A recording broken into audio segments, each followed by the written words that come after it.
At the age of 7, she had her very first vision. At 16, she locked herself in a tiny room, barely 9 feet square, inside her father's house. And she did not leave for 3 years. 3 years without ever seeing the sun. 3 years of absolute silence, of rigorous fasting, of intense prayer, immersed in a darkness that would have driven any ordinary person to madness. But when she finally opened that door, the girl who emerged from that voluntary cell was no longer the same girl who had entered. She had the eyes of someone who has seen things that others cannot see, and she carried a mission that would lead her from the humble room of a dyer's daughter in Siena all the way to the throne of the Pope in Avignon. Her name was Catherine, and in the 17 years of life she had left, this young woman, without education, without power, and without fear, would shake the very foundations of Christendom. Italy, the mid-14th century. Europe is living through its darkest hour. In 1348, the Black Death crossed the Mediterranean like an exterminating angel, reaping lives with a speed that no war in history had ever matched. The cities are emptying, the fields are abandoned to the weeds, the corpses pile up in the streets because there simply aren't enough living souls left to bury the dead. In some regions, half the population is wiped out. In others, 2/3 are gone. The very fabric of society is tearing apart like a piece of rotten cloth. Siena, the proud Tuscan republic that once rivaled Florence in wealth and beauty, is struck with exceptional cruelty. Before the plague, it was one of the most prosperous cities in all of Europe. Its bankers lent gold to kings. Its cathedral of black and white marble rose like a hymn in stone. Its Piazza del Campo was the beating heart of a refined and ambitious civilization. But after the plague, Siena would never truly recover. The population collapsed by half. The economy crumbled. Trust was broken.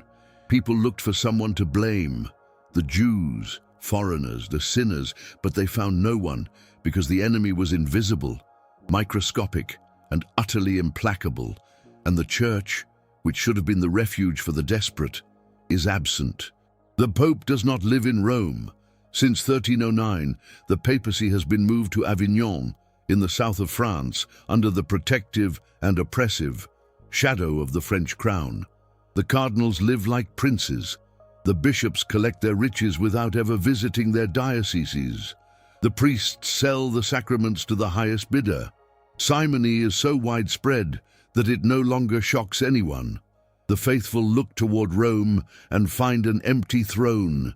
They look toward Avignon and find a golden palace that smells more like a court than a church. In this world, devastated by plague and betrayed by its shepherds, in the dyer's district of Siena, where the air is thick with the smell of wet wool and harsh dyes, a girl is about to be born.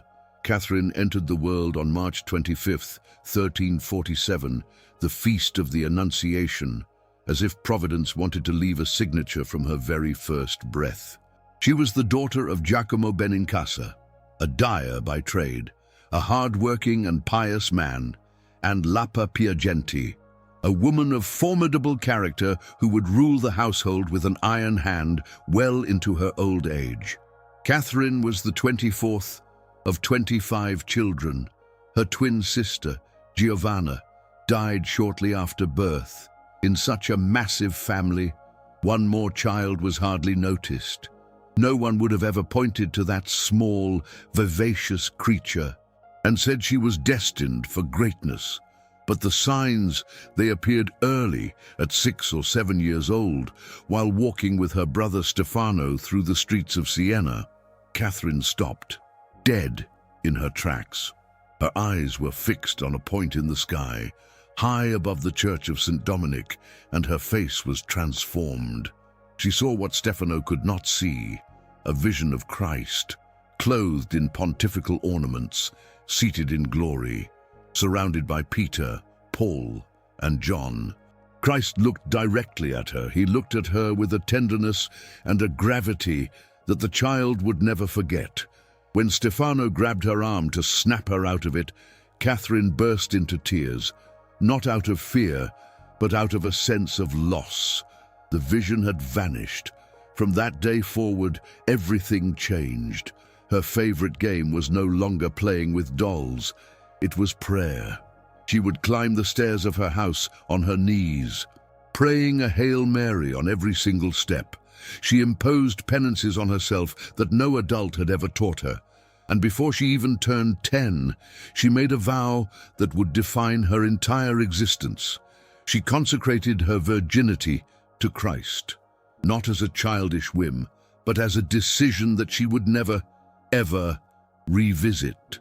The family did not understand, or rather, her mother would not accept it.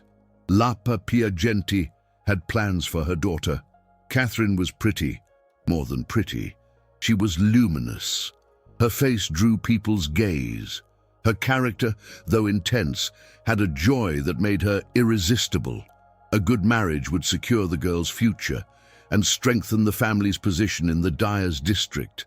Lapa began to prepare her, teaching her how to dress, how to style her hair, how to present herself with a certain charm.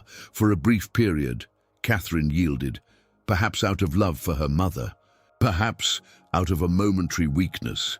But that concession did not last long. When the family intensified the pressure to marry her off, Catherine responded with an act that left them speechless. She cut off her hair, shaved, voluntarily disfigured, stripped of the beauty that made her marriage material. It was a silent declaration of war. I will not marry. I do not belong to myself. I already have a husband. The family's reaction was brutal. They took away her room, the small sanctuary where she prayed alone, her only refuge. They demoted her to a servant in her own home. They assigned her the heaviest tasks: cooking, scrubbing, washing the clothes of the entire family, serving the guests. The intention was clear. If they couldn't break her with arguments, they would break her with exhaustion. They did not know her. Catherine did something that none of her persecutors expected. She served with joy, not with the bitter resignation of someone forced to obey, but with a radiant peace that baffled everyone around her. She had discovered a secret that would make her invulnerable. If she did not have an outer room for prayer, she would build an interior cell in her own heart. Make a cell within yourself that you can never leave, she would say years later. That was the lesson she was learning in that kitchen. That intimacy with God does not depend on external circumstances. It depends on the heart. Her father was the first to give in. One day, he entered the room where Catherine was praying in secret, and he saw, or believed he saw, a luminous dove perched upon her head. Giacomo, a simple man, but one of sincere faith, understood that something far greater than his fatherly plans was at stake. He gathered the family and spoke the words that would change everything. Let no one disturb her anymore. Let her serve her celestial spouse as she wishes. The mother took longer. Lapa would take years, decades, to fully accept her daughter's vocation, but the active resistance ceased. Catherine had won her freedom, and she used it to lock herself away.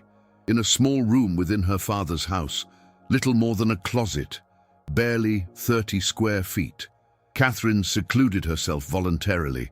She was only 16 years old. She would not emerge for 3 long years. 3 years of silence. 3 years of deep darkness, where the only light came from a tiny lamp flickering before a crucifix. 3 years of extreme fasting. She consumed so little that later biographers would debate whether it was even humanly possible to survive on what she ingested. 3 years of unceasing prayer, not the lukewarm prayer of someone merely fulfilling a routine, but the burning dialogue of a soul that had decided not to leave the presence of God until she had been completely, utterly transformed. But that cell was no peaceful sanctuary. It was a battleground. The temptations Catherine faced during those 3 years possess a violence that makes the skin crawl. Demonic visions that filled the room with obscenities. assaults against her purity that left her trembling, voices that whispered she was mad, that she was wasting her youth, that no one loved her, and that God himself had abandoned her.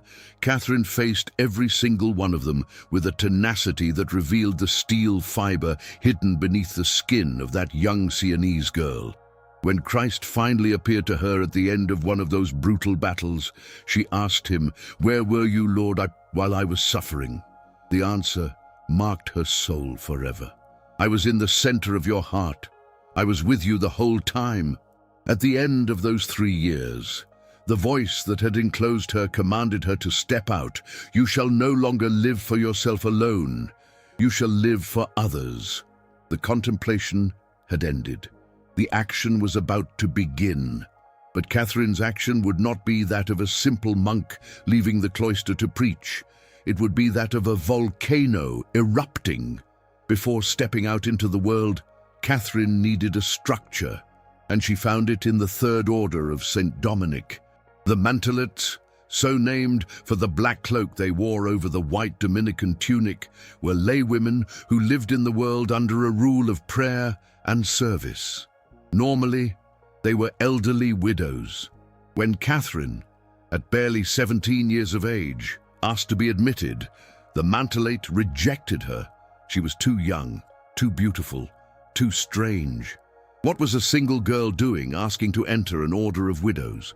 But Catherine's persistence, or perhaps the intervention of Providence, broke through their resistance. She was admitted, she donned the black and white habit, and she threw herself into the service of Siena's poorest with an intensity that left the respectable widows of the sisterhood absolutely stunned. Catherine did not serve the presentable poor. She sought out the most repugnant. She sought the lepers whose sores were oozing, the plague-stricken whom everyone avoided for fear of contagion, the prisoners rotting in the city's darkest dungeons. She sought the condemned, those sentenced to death, whom she accompanied all the way to the scaffold, holding their hands even as the sword fell. There is one episode that reveals the nature of her charity better than any description. A woman named Andrea, suffering from a breast cancer that emitted an unbearable stench, had been abandoned by everyone, even by the professional caregivers. Catherine adopted her. She visited her every single day. She washed the wounds with her own hands. She changed the bandages soaked in pus. And when the nausea threatened to overcome her, Catherine, in an act that defies all natural logic, pressed her face to the wound and breathed in the stench as if it were incense, not out of masochism, but out of love. The love that sees in the putrid flesh of the sick the wounded flesh of Christ. Andrea, far from being grateful, insulted her. She accused Catherine of hypocrisy. She spread vile rumors about her honor. Catherine did not respond to the insults. She continued to care for her until the very end. When Andrea finally died, Catherine had a vision. Christ showed her the wound in his side and told her that every time she had washed Andrea's sores, she had washed his. The fame of Catherine grew like a fire that no wind could extinguish. Around her, a group of followers began to form. A group that tradition calls the Bella Brigata, the beautiful company. It was not a uniform group. It contained learned Dominicans and illiterate artisans, nobles and converted prostitutes, priests and soldiers, poets and washerwomen. All were drawn by something they could not name, but could not resist. The presence of a woman in whom God seemed to dwell with an almost visible intensity. They called her Mama, Mother, though she was barely in her 20s. And Catherine exercised that spiritual motherhood with astonishing naturalness. She advised, she corrected, she consoled, she reprehended when necessary, with a firmness that admitted no rebuttal. Her authority did not come from a title or a high office. It came from something far deeper, the evidence that when she spoke, it was not merely her voice speaking. Among her closest followers was Father Raymond of Capua, a Dominican of solid training and a sharp mind, who would become her spiritual director, her confidant, her defender before ecclesiastical authorities, and, after her death, her first biographer. Raymond was a prudent man, the kind of churchman who examines everything before believing. The fact that he was completely convinced of Catherine's holiness after years of close observation and rigorous scrutiny is perhaps the most powerful testimony to her life. Catherine did not know how to write, at least not at the beginning. Tradition holds that she learned to read and write supernaturally, all at once, without human instruction, as a gift that heaven granted her when the mission demanded it. Whatever the origin of her literacy, what flowed from her pen, or rather from her voice, because she dictated most of her letters, was a literature of a power that the Italian language had not known since Dante. Catherine's letters are unlike anything else written in the history of the Church. Over 380 of them have been preserved, to popes, to kings, to queens, to cardinals, to mercenaries, to prostitutes, to lukewarm nuns, and to corrupt bishops. The tone was always the same, direct, passionate, without human respect, without fear of consequences. A woman without a title, without ecclesiastical authority, with no credential but her holiness, addressing the most powerful men in the world with the familiarity of one who speaks in the name of another. To Pope Gregory XV, the man who held the destiny of the Church in his hands, she wrote with an audacity that would have scandalized any courtier. Woe to you if you do not respond to what God asks of you. Be a man, Holy Father, rise up like a courageous man. It was not a lack of respect. It was the cry of a daughter who loves her father and sees him making the mistake of his life. To the cardinals living in the luxury of Avignon while Rome lay in agony, she wrote with a language that cut like a scalpel. You, who should be pillars of the Church, are mere straw blown by the wind. You reek of rot, because you do nothing but feed your own vanity. To a celebrated condottiero, a mercenary captain who lived by war, she proposed that he stop killing Christians and instead employ his sword in a crusade. The mercenary, accustomed to diplomats who spoke with tongues dipped in honey, was struck utterly silent before a woman who spoke to him as if she were his mother. The language of Catherine is visceral. It is not the polished, dry prose of a scholar in a quiet library. No, it is blood, it is fire, it is wounds and raw emotion. She writes as if every single letter were her last, as if the entire world were engulfed in flames, and she had to scream the truth before the fire swallowed everything whole. Italian literary scholars place her among the giants, alongside Dante, Petrarch, and Boccaccio. And yet, she never set foot in a school. In the year 1376, Catherine achieved what no one else had managed in nearly 70 years. She moved the heart of the Pope. The papacy had been exiled in Avignon since 1309. 7 popes had ruled the Church from that city in southern France, living comfortably under the shadow and protection of the French crown. They were far from the intrigues of Rome, far from the deadly malaria, far from the violence tearing through the papal states. The cardinals, mostly Frenchmen, had no desire to return. To them, Rome was a ruin, a wasteland compared to the refined elegance of Avignon. Why risk everything? Why leave the safety of their palace? But the Pope's absence from Rome was a scandal, a spiritual wound that weakened the entire Church. Rome without the Pope was like a body without a head. The papal states were disintegrating into civil war. The great basilicas were crumbling into dust, and the faithful felt like orphans. The enemies of the Church used this absence as proof that the papacy had sold its soul to the King of France. Many had tried to convince the popes to return. St. Bridget of Sweden had pleaded with tears. Petrarch had demanded it with eloquence. The Roman citizens had begged through their ambassadors. No one, absolutely no one, had succeeded. Then came Catherine. She traveled to Avignon at the age of 29.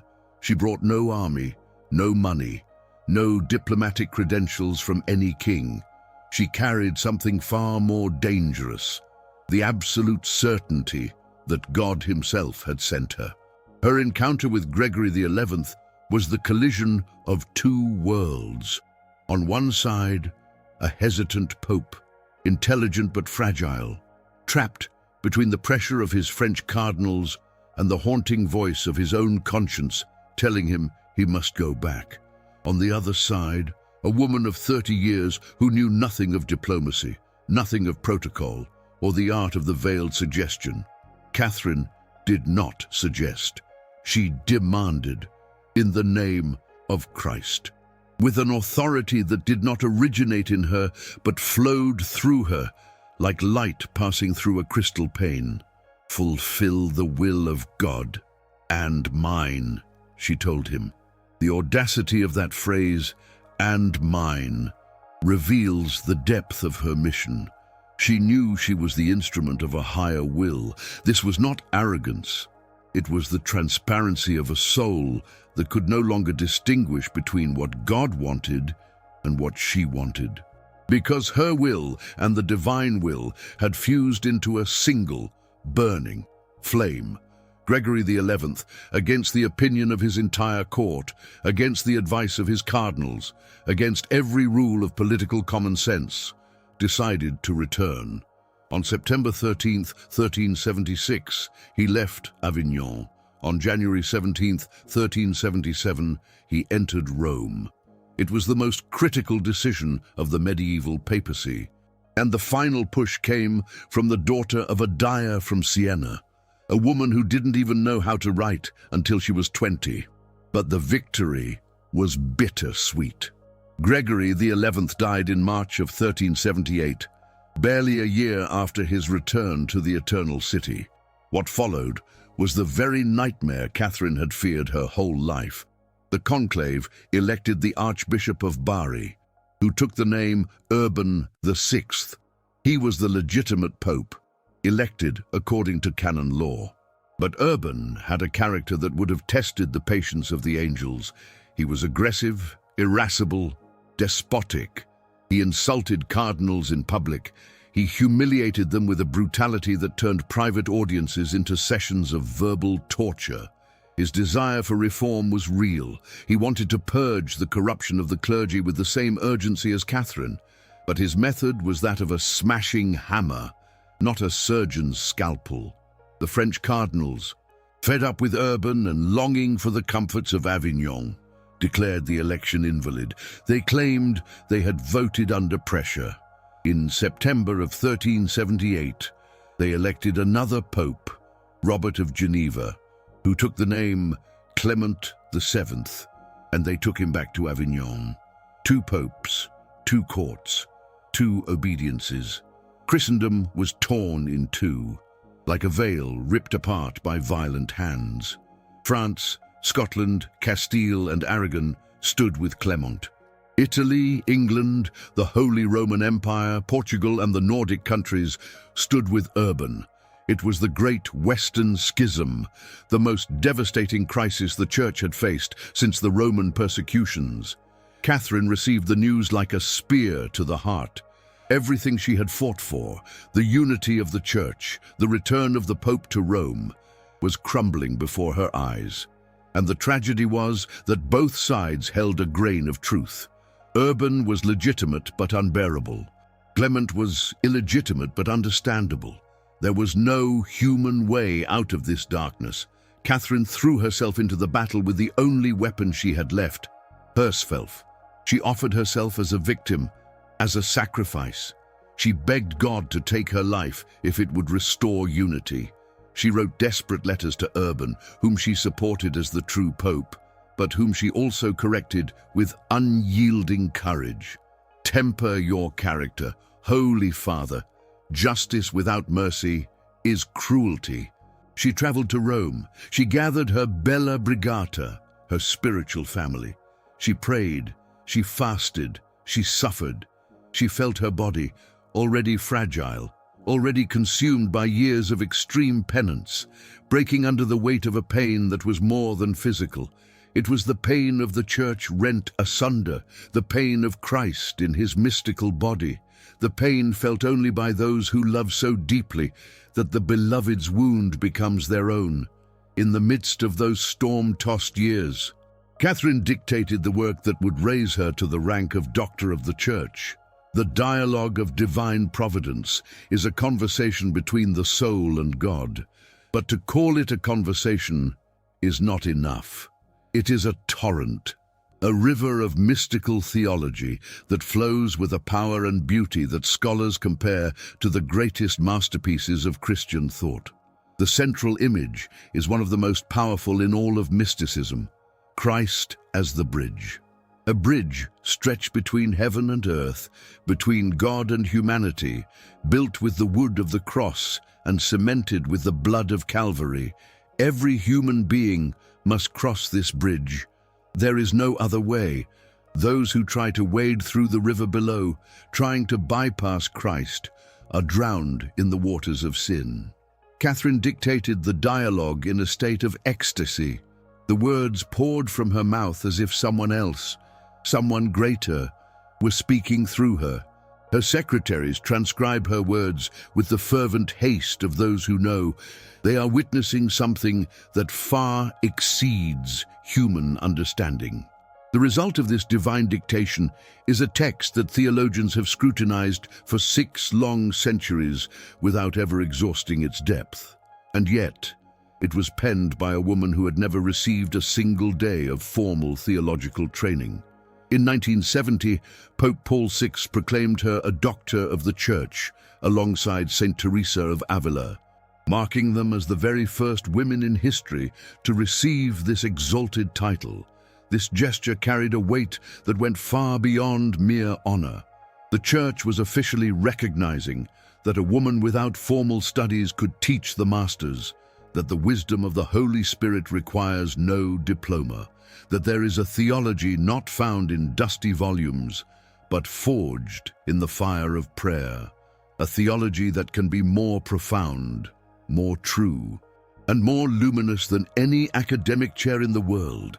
Later, Pope John Paul II would proclaim her the co-patroness of Europe, alongside Bridget of Sweden and Edith Stein. 3 women, 3 centuries, 3 distinct paths to holiness, and there at the very center stood Catherine, the dyer's daughter from Siena. By then, the body of Catherine was consuming itself like a candle burning brightly at both ends. The final months of her earthly life were a slow descent into Calvary, a descent that mirrored the passion of her spouse, a fact she knew in the depths of her soul. A lifetime of extreme fasting had reduced her to little more than skin and bones. She ate virtually nothing but the Holy Eucharist, which remained her only true source of life. Physicians were baffled by how she remained alive, and in truth, she didn't fully understand it herself. But she knew her body was no longer her own. She had offered it as a sacrifice for the Church, and the Church was now claiming its due. In January of 1380, she suffered a total collapse while praying in the shadow of St. Peter's Basilica. Something inside her simply broke, a stroke. According to modern doctors who have studied the symptoms described by those who were there, she was left paralyzed from the waist down. The pain was constant. It was atrocious. Yet Catherine never uttered a single word of complaint. "These pains," she would tell her followers, "are the price of souls, and souls have no price." For weeks, she lay in agony in a small room near the church of Santa Maria sopra Minerva, in the heart of Rome. Her followers surrounded her, weeping in their grief, but it was she who consoled them, speaking with a serenity that was clearly not of this world. With words that flowed from a source far deeper than her own suffering, on April 29, 1380, on a Sunday just before the dawn, Catherine of Siena died. She was only 33 years old, the exact same age as Christ when he breathed his last upon the cross. This coincidence was not accidental. Nothing in the life of Catherine was ever accidental. Her final words were a cry, a shout that summarized her entire existence. Blood! Blood! This was no feverish delirium. It was a sacred invocation. The blood of Christ, the price of our redemption, the river that washes away all sin, the very sap that keeps the church alive. This was the final word of a woman who had been drenched in that blood from her first vision at 7 years old until the very last beat of her heart. She died offering her life for the church she loved more than her own existence, for the church that had ignored her, that had questioned her, and looked upon her with suspicion, for the church that was torn in two, and which she, with her own broken body, tried to hold together, like someone desperately embracing the shattered pieces of a vase as it crumbles in their hands. The centuries eventually vindicated what death seemed to have cut short. Pope Pius II canonized her in 1461. Paul VI proclaimed her a Doctor of the Church in 1970, and John Paul II named her co-patroness of Europe in 1999. Her body now rests beneath the high altar of the Basilica of Santa Maria sopra Minerva in Rome, the very church where she spent her final agony. Her head, separated from her body according to the medieval custom of dividing relics, is preserved in the Basilica of San Domenico in Siena, in a chapel that bears her name. The 380 letters that survive to this day are considered masterpieces of Italian prose, standing alongside the greatest authors of the Trecento. Her work, the Dialogue, continues to be studied in seminaries and universities across the globe as one of the peaks of mystical theology. And her life, that brief, incandescent, and impossible life, continues to challenge everyone who believes that holiness is passive, that obedience means silence, or that women cannot teach the church, because Catherine did teach. She taught popes who did not want to listen. She taught cardinals who lived in decadent luxury. She taught theologians who despised her for being a woman and for being unlearned. And she taught with an authority that did not come from books or titles or human institutions. It came from God, directly, without intermediaries, like a bolt of lightning falling from heaven to split the rock. If you could walk down to the old dye shop in the Fontebranda district of Siena today, now a sacred shrine, you would find the tiny room where Catherine enclosed herself for 3 long years. It is small, so small that upon entering, you feel the walls closing in around you, and you ask yourself, how could a young girl of 16 live for 3 years in such a space without losing her mind? But then, you remember what she said. Build a cell within yourself, a cell that you can never leave. And you realize that small room was not the cell. The cell was her heart. And from that heart, from that interior cell where she dwelt with God during 3 years of darkness and fire, came a force that moved popes, confronted schisms, consoled the dying, wrote theology, and changed the very course of human history. Catherine teaches us that holiness does not ask for permission. It does not wait for a title, or a position, or human authority to act. She teaches us that a woman without studies can instruct the greatest doctors. That love for the church is not blind submission, but courageous frankness, the frankness of one who speaks the truth not to destroy, but to heal. She teaches us that suffering accepted for love becomes the force that transforms the world, and that the most powerful voice is not the one that shouts the loudest, but the one that speaks from the center of an interior cell, where only God and the soul reside. Saint Catherine of Siena, Virgin, Doctor of the Church, co-patroness of Europe, Mother of those who seek the truth without fear, pray for us. Pray for the church you loved so much and which so desperately needs your fire. Pray for those who speak the truth and are rejected. Pray for those who love without being loved in return. And teach us that even the smallest cell can contain the greatest God, and that from the deepest silence, a voice can emerge that makes the very foundations of Christendom tremble. If this story touched your heart, I ask three simple things that help us immensely.